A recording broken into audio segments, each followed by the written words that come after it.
Ωραία, τελείωσε και το Power Vlog. Βγάλαμε τους νικητές, συγχαρητήρια, καλοφάγωτα τα 10 χιλιάρικα, όσα μείνουν τα φορολογία βέβαια. Είδαμε και όλα τα fake ζευγάρια χθες. Δυστυχώς η σχέση της Μαρίνας και του Κόρκα δεν κράτησε, αλλά εντάξει ήταν πιο fake από τις φωτό της Πόπης Μαγνητάκη στο Instagram. Τώρα δεν ξέρω τι έχει να δούμε. Εσείς τι βλέπετε, τι να δω Survivor, να δω Tempting Fortune με την Glossy Community, φοβερή, να δω Φάρμα, θα βγάλει κάτι άλλο Sky, δεν έχω ιδέα, δεν ξέρω τι να δω.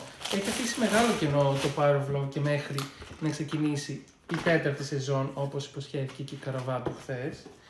Συνεχίζω εγώ με το σούπερ μάρκετ μου, κάτι γιαουρτάκια, πρωτεΐνη, νομίζω η κοκακόλα μου και είναι το τελευταίο.